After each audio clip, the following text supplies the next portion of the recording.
Hey guys, Kendra for Legend Tomorrow, Season 1, Episode 6, Star City 2046, and without a doubt, out of any episode I've been looking forward to, this was the episode I've been looking forward to the most. Since I heard that it was announced, I was looking forward to this episode, because I just feel that they all, with these spin-off shows, The Flash, Arrow, and Legend Tomorrow, they just do a great job of connecting them together, and the concept sounded really interesting, just everything about it, I was really looking forward to, figuring out what was going to happen and things like that, hearing that we were going to see an older version of Oliver and things like that. I was definitely really looking forward to it. And especially after last week's episode, really showed me how great the show can be.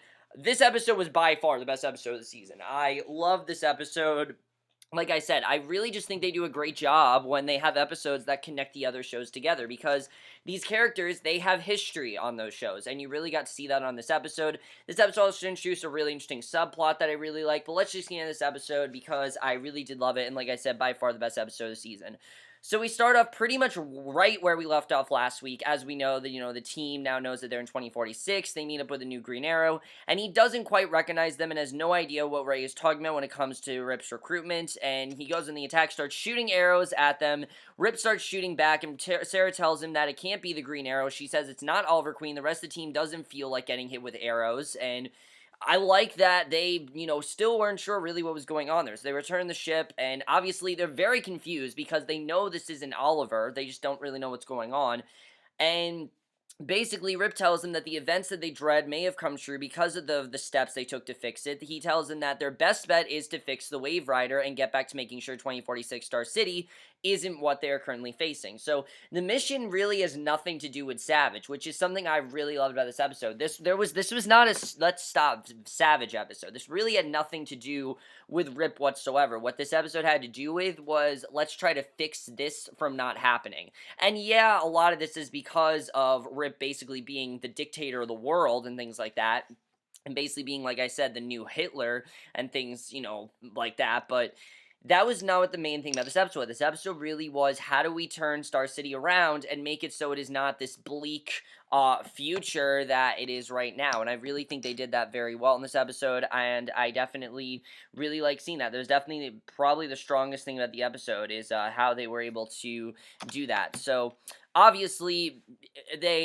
Jax is tasked with fixing the ship, and Rip sends Heatwave and Cold out on a mission to retrieve an artifact, and Sarah elects to go. Rip tries to stop her, but she is so adamant about going. She threatens to fight Rip because she knows that she can, figure out what's going on here. She's obviously been in Star City before, and out of all of them, she's the one that has the most experience. I mean, Rip does too. I mean, Ray does too, but Sarah's just been there longer. She knows how Star City is. So Kendra, Ray, Stein, and Jax are working on the ship, and when Jax tries to get a little help from Kendra, he's blocked by Stein, who says that he will help him while Ray and Kendra work on Gideon, and Rip, Sarah, Mick, and we then see that Rip, Sarah, Cold, and Heatwave are walking through the city, and she's thinking that maybe everyone she knew, including Team Arrow, is dead, which is pretty crazy to think about, and basically she doesn't know if they're alive or not, and it's really sad to think about. I mean, all the characters on Arrow, like Felicity, Diggle, and of course we know someone is gonna end up in the grave, but just think about all the characters on the show just dead is it's crazy. It really is sad. So, and just knowing that they're dead, in general, just it's really sad. It's because we care about these characters, we want to see them, and just knowing that we can't because they're dead is really sad. And I know some people might be like, oh, that was disappointing, but remember, this is a future that we don't want. They have to try to change it. That's why this episode really worked as well as it did.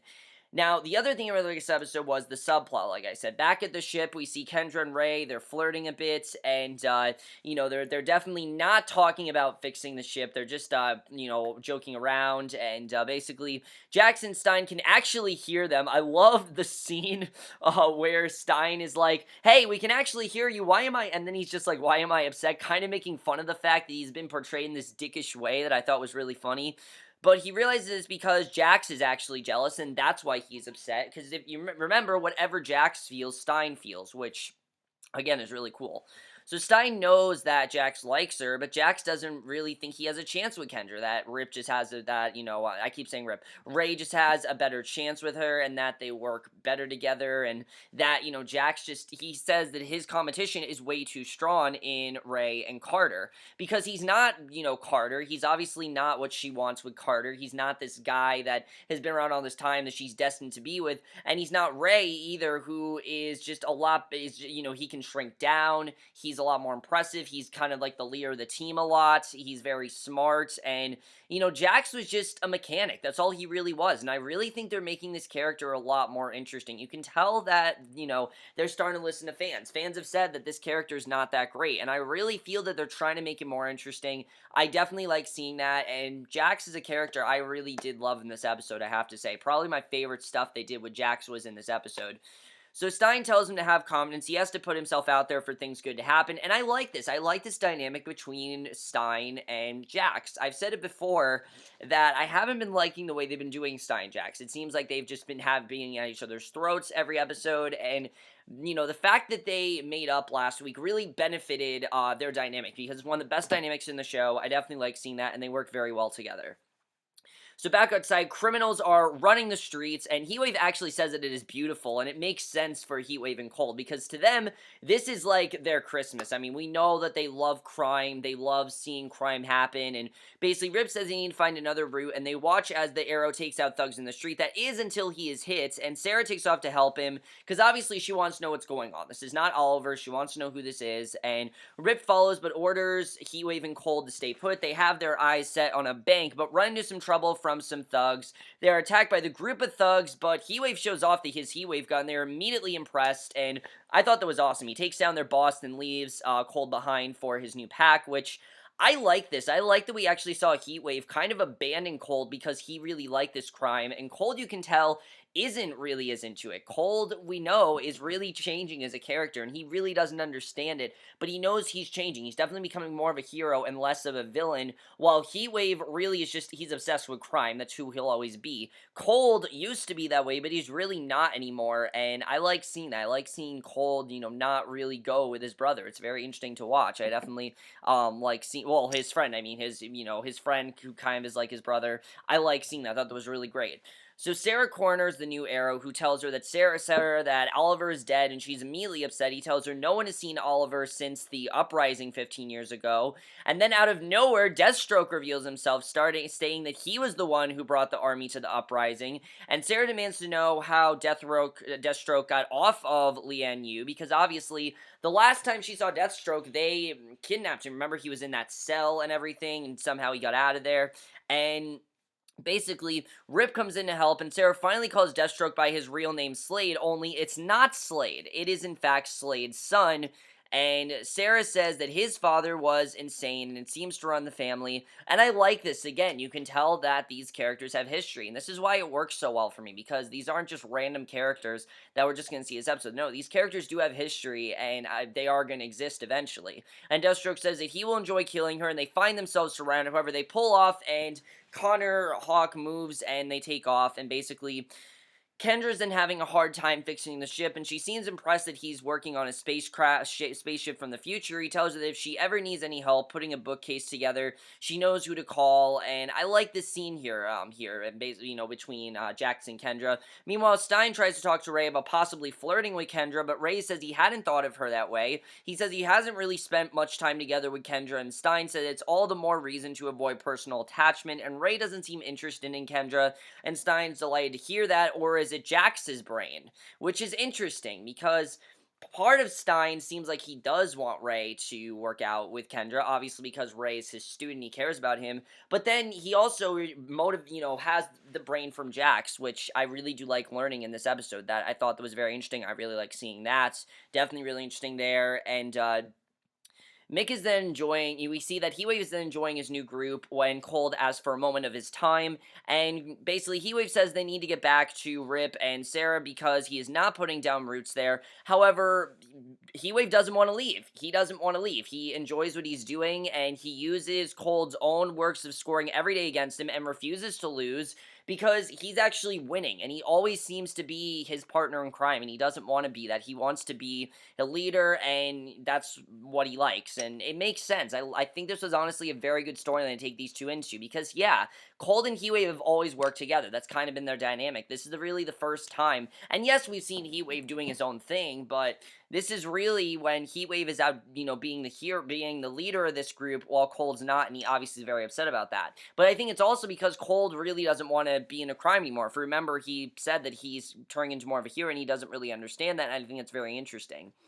So Connor tells Sarah that Oliver did what he could, but it was way too much, and Rip tells Sarah that he knows that she wants to help, but he begs her to stay focused on their mission, and I understand where Rip is coming from. I mean, their main mission is to fix this and not focus on other things, but by fixing this is the way to do this, and before they leave, they learn that a lot of Felicity's projects were moved. They make their way to the old lair, and it looks like ruins. I mean, as we know, this is pretty much a post-apocalyptic world, and it's really bad. I mean, it's complete ruins.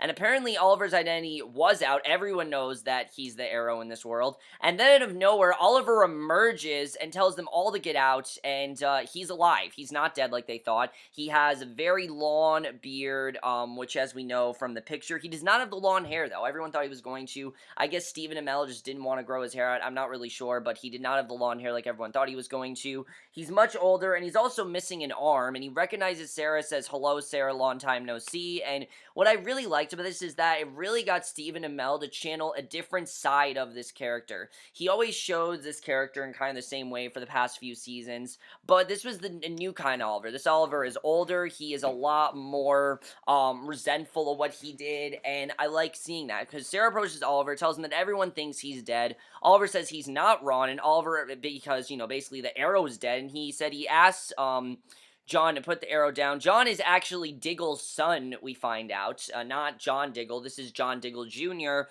who eventually is going to be out there. Just knowing that Diggle has a son is very interesting, because we already know that Diggle, of course, has Sarah, his daughter. Now he has John as well, so I'm interested in seeing how that's going to come up in the show. And he said he's been trying to hold the city by himself because he thought Oliver was dead. And Sarah asks what happened to her dad, because of course, Lance is out there. Lauren Felicity, he tells them they're all gone, and that maybe if Sarah and Ray were there, they could have made the difference, and they could have really done something. But because they left, they couldn't function without them. And Oliver says that Felicity left after the uprising and gave up the warehouse where Felicity's projects are being held, and basically Stein tells Jack, and I thought that was interesting. We really find out what's going on here, and Sarah can really help them out and can really benefit from that. So Stein tells Jax that his love life is not in danger. Jax leaves to check on Kendra, and basically, that he shouldn't be worried that, Ray really is not interested right now. Ray returns and thanks Stein because he realized that maybe he does have some sort of an attraction to Kendra, which really does complicate things here. And the thing I like with this is that Stein is really just trying to do the right thing. He cares very much for both Jax and Ray, so he really is kind of in a position here where he's like, do I really want to help Ray? Do I want to help Jax? What do I really want to do here? And he's thinking, okay, Ray doesn't like her, so Jax can move forward. But now that Ray likes her, this really complicates things for Stein, because he just wanted to kind of make a difference, like I said, just want to be a good guy in this way. But now, he really doesn't know what to do, which I can understand. So, basically, Ray says that they are adults there, and getting to know each other a little better won't stop them from saving the world, and Stein knows he's in trouble, because obviously Jax. So Heatwave's party comes to a halt when Deathstroke comes in, orders the Arrow, Sarah, and Rip dead. He seems to be calling the shots, and Heatwave realizes that he is not in charge here, and that Deathstroke is the one in charge. And Cold tells Heatwave that they're going to kill their friends, and then they actually almost go at it with the guns, which was crazy that they almost went with that. But basically, he tells Heatwave to help him get to Rip and Sarah before they have their conversation, and Heatwave agrees, and then we get this great scene here. Sarah asks Rip if he knew that Star City would be in this state, because obviously he's from 2046, so he should know about this, and he tells her that he thought that they might be the state, but if they are able to alter everything, she can return, and this would have never happened, and that they don't have much to worry about, because if they alter things, then this it won't be a huge problem. So Rip tells her that the world isn't real, but Sarah tells him that they should split up and goes off wandering on their own, and she finds a bag, and when she opens it, she smiles. Rip seems to have stumbled upon the tech they need, but an explosion occurs. The new Arrow's helping Sarah, and basically Rip and Cold and Heatwave join. However, something goes wrong, and Connor Hawk is kidnapped, unfortunately, and basically that's what happens there, which I thought was very interesting that we found out, like I said, that John Diggle was in fact, Connor. I thought that was interesting. So Sarah notices that it's Grant Wilson, aka Deathstroke's men, and Rip tries to convince Sarah not to go after Connor, but she doesn't seem to want to listen. Because obviously, she wants to go after him, but she's not really listening, and that she shouldn't get involved. And again, you can't get attached. So basically, Heatwave and Cold have their chat, and Cold says that there is too much competition there, and Heatwave feels otherwise. And when he turns his back, Cold knocks him out, and, I think Cold has a reason to be upset. I mean, he's kind of being a dick. He really is. So Rip finds him, says they need to get Heatwave and the tech back to the Wave Rider, and Jax and Stein are then working on the ship. Jax realizes that Stein feels guilty about something, and Stein admits that he might have prompted Ray to think of Kendra in ways which he might not have before, that he might have gotten him to think romantically of Kendra, and he really feels like he's the reason that Ray suddenly feels this attraction, which in many ways I see his point. I mean, Ray said specifically, I don't feel I don't really think of Kendra that way. But now that Stein is, talked to him about it, he's thinking, maybe I do want to be with Kendra. And it's not simply just, came out of nowhere. This is something that, Stein got him to think about, and I think that's very interesting. And he says that they should stay and help, and basically, obviously they're very worried about what's going on there. And Kendra in ways which he might not have been before. And Jax tells Stein it's cool, says nothing has really changed because he still doesn't think he has a chance with her. Jax learned that he should have still have confidence, and he should still have confidence in that. And the team then returns to the ship. Stein notices that something's wrong with Sarah, and he doesn't know, of course, everything about Oliver, which is something I like. I like that the rest of the team didn't really know what was going on. And the thing is, Stein, Jax, they don't have connections to Oliver, so they can't really do much here. And she tells him about Oliver and his missing hand and says that they should stay and help. And again, I like that Sarah was the one to help out Oliver because she, of course, had connections. Had anyone else in the team gone to help him, it would not have worked as well. That's why this episode works so well for me, because of course she is the one that's been with Oliver the most. I mean, they were together, and they had a relationship before she died, if you remember. I mean, she really was a big part of the show in the first 3 seasons. So Jackson Stein takes Sarah's side. Rip argues that changing the future is much more dangerous than the past, and she tells Rip that his family are in the future, and they are trying to save them, and, if he wants his family to live, then maybe by changing this, they can save his family. So Rip says he's not the one being selfish, and she tells him to go to hell. He tells her that if she wants to help save Connor, to go ahead. He will keep the ship there for 1 hour. After that, they are on their own, and they want to stay. They don't want to leave. They want to actually stay, and basically, Cold has Heatwave trapped. He reminds him that he's the brain and Heatwave is the muscles. Heatwave realizes that it's not about the score for Cold. He would rather save the world, and Heatwave wants to know what else there is to get, and Cold says that they would be the 2 baddest sons of bitches alive, and Heatwave says he doesn't want a parade, and if Cold lays a hand on him again, he will in fact burn. So, again, I like seeing Cold not wanting to be this villain. He wants to be a hero. Heatwave clearly doesn't want that. He wants to be a villain. He doesn't understand where Cold is coming from, and I like this tension brewing between these two. It definitely seems like these two, the dynamic is definitely changing, and I like seeing that. So Sarah then returns to Old Lair, tells Oliver that Connor has been taken. He tells her that Connor knew what he was getting into when he signed up. However, Sarah does her best to convince Oliver to come out of retirement because he needs to. I mean, the city is just too dangerous without the Arrow, and they need someone like Oliver to unite all of them. And we know how powerful Oliver can be, especially when it comes to speeches. He can do that very, very well. And if there's anyone that can convince the rest of them to, come to a head and, come to a head, basically, it's Oliver is the one to do that, definitely. So Rip asks Stein if the ship is ready for departure. Stein says no because Sarah's not back yet. Rip says that he gave them 1 hour, but Stein tells Rip that to Sarah, Star City 2046 is very real. It's not just this place that they're at for a little bit. This is very real to her because she lived here. She had a connection. The rest of them don't really have that connection. Ray kind of does because he was part of Palmer Tech, but he didn't know Oliver the way that Sarah did. So I really like that Stein's trying to tell him, look, she had a connection here, and that's why she feels so compelled to stay. And Sarah asks Rip what the point of stopping Savage is if they become as immoral as he is, because yeah, that's true. I mean, the way that Rip wants them to go, he wants them to do some things that really aren't great. And if they're going to become as bad as Savage, what's the point in stopping him? And if their world is as bad as that, then they need to focus on that. And I like seeing that. I like seeing Sarah say, hey, maybe stopping Savage is not the most important thing, which I think it is, but there are other things to it, like them working as a team, like them becoming heroes, and I like seeing that. So Grant is holding Connor, readying him for an execution, but he's stopped when a guard presents Sarah, and Grant asks what she was thinking, and she tells him it was her job to distract him. Oliver emerges with a mechanical arm. He begins assaulting along with Connor and Sarah, and by the way, I love all the Arrow music in the background. Just the little bit of music that we got in the background was awesome. I love that. Connor's squaring off with Deathstroke. When he's taken out, Oliver saves him. Oliver then turns his attention on Deathstroke. You can tell that this is something that everyone's been waiting for. Everyone's been waiting for the Arrow to come back, and Connor's good at what he does. He's just not Oliver. He can't do what Oliver did. And, he wanted to, still have a vigilante in the city to stop these criminals, but he can't be Oliver. That's not who he is. And Oliver is just so much more powerful and more experienced than he is, and Connor's not. So that's really why Connor wasn't as able to do it. So the rest of the team comes in, begins taking all the thugs out, and it's a really awesome scene, but Oliver seems to be losing, we see, because he's older. He's not the same Oliver that we know, which is something I really like. This is not the Oliver Queen that we see every week on Arrow. This is a much more older, more reclusive, more just weak Oliver. He hasn't worked out. He hasn't worked in a while. He really hasn't done anything this crazy in a long time. He's been in exile, and Oliver seems to be losing, but he gets some help from Connor. Oliver stands over. Oliver stands now over Grant, who is now defeated, and that was awesome. I loved that scene. He stands above the entire team. Oliver tells Connor it was nice shooting on his part, passes the Green Arrow torch to him, and it's a really nice scene. You see that Oliver is actually happy that Connor's becoming the Green Arrow, because he just can't do it anymore. Do I think that Oliver could maybe mentor him? I don't know. I don't think this is the last we've seen of this. I do think that we might see this world again at some point.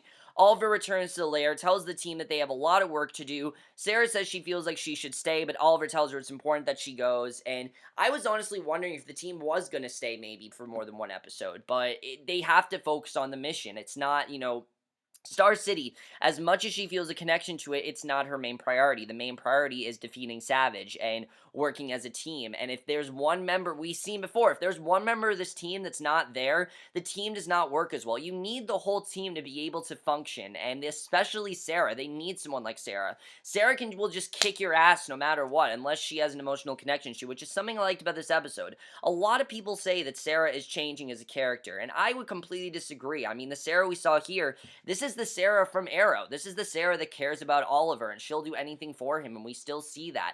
While she may be changing, maybe physically, and maybe just getting stronger, and maybe a little more violent, she's not changing in the sense of her values. She still cares for the one she loved, and I love seeing that. I think they showed that very well here.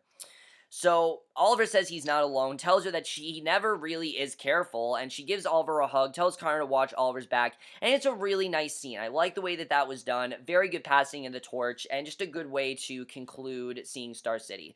And I like that they were able to fix things. So back at the ship, Jax is trying to work up his confidence, makes his way towards Kendra, but when he comes in, Ray asks Kendra for a drink, and I like the way that she did this. She didn't turn him down, in a very bad way. She basically tells him that it's okay, but 3 months she was a normal person.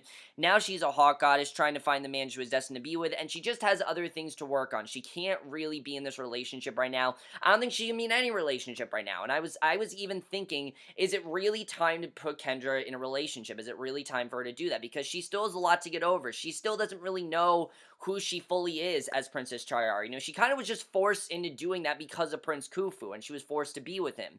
And now all of a sudden, now that he's alive, now that he's dead, now she's understanding who she really is. But the problem is, now that he's dead, she really needs to do this all on her own, and she still has a lot to figure out, and I like seeing that. And a lot of people have been saying that Kendra hasn't had a lot to do, and I think it's just because she's trying to figure herself out. She's trying to realize who she is, and I think they really showed that very well here. So Ray walks out, he sees Jax, who is excessively checking out the ship. Ray notices that Jax overheard what happened, and they apologize to each other, playfully joke about which one she might have picked, and it's a nice scene. I like seeing these two not bickering about it, not at each other's throats, because yes, like Ray said, they're adults. They shouldn't, fight like teenagers. This should be something that they think about as men, that they, find a rational way to fix the situation. They both like her. They just can't be with her right now. And they understand that. I like that they're friends. And I just like the dynamic between all of them. I think it's really great to see. And especially every episode. It just seems like every episode, the team as a whole, they just get stronger and stronger in terms of dynamics. And I really do like seeing that. So Sarah thanks Rip for staying to help, and he tells her that he learned every future is worth fighting for, and I really feel that Rip did realize that. I mean, Rip's kind of been a dick lately. He's been a dick in the sense that he's cared about his future, and that's it, and now he's realizing that there are, in fact, other futures, that, every future, no matter what, if they can make a difference, so be it. They should try to make a difference. They should try to make an impact. They should try to turn things around. And that's something I think that Rip is realizing, that it's not just his family that should matters. It's their futures as well, because every future, any change that they make could affect anything, and I think he's really realizing that. And he tells her that the mission will continue to present them with difficult choices, and he needs to know she's part of the team. She says she is, and Heatwave says that she's going to miss Star City 2046, and when Ray says it seems like his people, Heatwave says that he doesn't know who his people are anymore. Then the team takes their seats, take off into time on their next mission, and we don't know where they're headed next. They even say where they're headed next. Rip really doesn't give them an answer, and that's basically how the episode ends. That's basically, what happens at the end of the episode. But I love this episode. I thought this was an incredible episode. Just so much great stuff in this one. I really thought this was a very well done episode. I really did like that. Rip does say, though, that they are going to hit Savage when he least expects it, and we don't know where they're headed next. We don't know. We'll have to see next week what's going to happen, but I love this episode because it really explored a couple things. It explored the history that all these characters have, meaning Sarah, her connection to Oliver, how she still always will deeply care about Oliver. That hasn't changed, and a lot of people who think that have changed, that's never changed. She'll always care about Oliver. He'll always be someone that she always feels fond for, and there's really nothing that can change that. Even if he did something stupid, she still at the end of the day cares about him, and even if she doesn't, see him in the way she might have before, she still cares about him, and I love seeing that. I thought that was very well done. The episode also showed us that these characters, they're gonna be some things that come up, like this uprising. What is gonna happen with that? Does that actually happen now? I mean, how do they stop Savage from doing that? And knowing what Savage is going to do definitely is very interesting. How are they going to take down Savage at this point? We know he's going to create this uprising, so we'll have to see where that's headed, definitely. And like I said, we don't know where the team is going, which I'm very interested in seeing. Rip, I really think, is realizing that, going to all these other places and stopping Savage, that's not their main thing. They need to change their futures. They need to, work with each other as a team, and that really is their main goal. They can't just go on this mission and expect it to go perfectly. They need to work as a team. And when I say as a team, it's not just these characters do this and these characters do this. What I liked about this episode is while everyone was doing their own thing, they did eventually come together as a team. This wasn't just 4 people fighting. This was all of them coming together as a team to take down Star City, and I love that. And the fights were awesome here. Nothing really felt underwhelming. Everyone was fully utilizing their powers, and I love seeing it. I thought that was very well done. Definitely really like where that's headed. Definitely really great stuff there. Is this the last we've seen of Star City 2046? I don't know. I feel like this is always going to be where Sarah wants to go. I feel like if there's a point where, Rip gives her their choice, she's going to go back to Star City because that's where her home is. That's where she'll always feel at home. And I feel like she just feels close to Star City. She's been there all her life. She's always, lived in Star City. It's always been her home. She's always known these characters, and her friends that are dead, they could be alive now because of her. I mean, there really are a lot of possibilities for where we could go with this, and I'd love to see that. I'd love to see them go into the future more, and there's a lot more they can do with the future than the past. And like I said, it's not that I don't love when they go into the past. They do some really good stuff, especially when they fully utilize the time period. It works very, very well. Like, for example, in the first 2 episodes when they kind of just made fun of the 70s and showed how silly it was, that was a really cool idea, the way they did that. that. But episodes 3 and 4, they didn't do much with the 80s, but here they really did showed a lot of possibilities with this future. This is a post-apocalyptic wasteland. There's a lot more you can do, and they did that very, very well, and I love seeing that. Very good stuff, really powerful scenes. I just really like the way that was done. Slade. This makes me think we're gonna see Slade again on Arrow. I mean, after seeing this character, of Grant, what happens to Slade? Because he didn't really say what happens to Slade. We know that Grant's the one that cut off, Oliver's arm. So is Slade gonna come back? I mean, for all we know, Slade could come back in the season 4 finale, and maybe he'll be the villain of season 5. I don't know. I've always felt like we're not done with Slade. Knowing that Slade's alive, keeping him alive, he's still out there. So I definitely think there's a part of me that thinks that he very well could still be out there. We are going to see Slade this season on Arrow, and that definitely makes me very interested. Slade Wilson's always been a great character. The problem is that that character is currently, that actor, Jonathan Bernthal, I think his name is, yeah, Jonathan Bernthal, he is now on the Shannara Chronicles, which you guys know I don't watch anymore. I stopped watching that show. I might catch up to it before the season ends. I really don't know. But he is currently on that show as Al-Anon, who is the only, like, really good character on that show, to be honest with you guys. I don't really like any of their characters. He's really the only other character I like, but because he's on that show, I don't know if he's going to be able to do Arrow, so we'll have to see. I know this isn't a huge thing, but it just made me think that the possibility that maybe we could see Slade again, which would be awesome because he's an awesome character. And then Kendra. I like where we're headed with Kendra and Jackson Ray. They really handle this in a very mature way. I like that Kendra said she just can't really date anyone right now. She has a lot to still figure out. They really showed that very well here. There's a lot she's going through, and she's just as confused as the rest of them, and I like seeing that. But overall, guys, amazing episode. By far best episode of the season. They really used everything fully. They really, I think, are starting to understand what works in the show and what doesn't, which I love. Definitely better than the past 2 episodes. Even last week's episode. Last week's was good, but it was basically just a rescue mission. This was so much more of a character episode, which I love seeing. There was so many high stakes in this episode. It was a very unpredictable episode. I really didn't know what was going to happen, and I love that. Let me know what you guys saw this episode. Like I said, absolutely loved it. I think the episodes are just getting better and better as they go on. And I will see you guys in my next video, which will be for Teen Wolf, not for Colony. I'll watch Colony probably this weekend. I really do want to watch Teen Wolf, and I will see you guys for that. Okay, bye.